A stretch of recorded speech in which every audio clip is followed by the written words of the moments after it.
இந்த வருஷம் கர்த்தரை நம்பி இருக்கிற ஒரு மனுஷியா நீங்க இருந்தீங்கன்னா இந்த 4 விஷயம் உங்க வாழ்க்கையில தெரிய வரும். நம்பர் 1, உங்க பக்தியை, உங்க சுயநீதியை, உங்க ஃபாஸ்டிங்க, உங்களுடைய பிரயாசங்களை கீழ்ப்படிதலை நீங்க முன்னாடி கொண்டு போகாம இயேசு கீழ்ப்படிந்தார், இயேசு செய்து முடிச்சார், அவர்தான் எல்லாமேன்னு சொல்லி கிருபையின் கீழே வாழ்வோம். 2வதாக, மூட நம்பிக்கைகள் எல்லாம் நம்ம கைவிட்டுற போறோம். அது எல்லாத்தையும் இனிமே நம்ம நல்ல நேரம் கெட்ட நேரம், வாஸ்து சாஸ்திரம், கையை பாரு இதை பாரு, அப்புறம் கருப்புனை தாண்டி போயிடுச்சு, இந்த மாதிரி விஷயங்கள் எல்லாம் நம்ம பார்க்க போறது.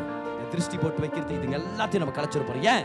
கர்த்தரை நம்பி இருக்கிறோம். கர்த்தரையே நம்பி இருக்கிறோம். அவர் நம்ம குடும்பத்தை பாதுகாக்க வல்லவராக இருக்கிறார். 3வதா, ஒரு நல்ல சபையோட நம்ம இணைஞ்சிருக்கிறது முக்கியமான விஷயம். If you are planted in the house of the Lord, you will flourish. அவங்க தான் முதிர்காலத்திலும் கடி கொடுப்பாங்கன்னு கர்த்தர் சொல்றாரு. Planted in the house of God. 4வது ரகசியம், சத்தமா சொல்லுங்க, என்னது 4வது ரகசியம்? கர்த்தருடைய வேதத்துல பிரியமா இருந்து, கர்த்தருடைய வேதத்துல இரவும் பகலும் தியானமா இருக்கிற மனுஷன் பாக்கியவான்.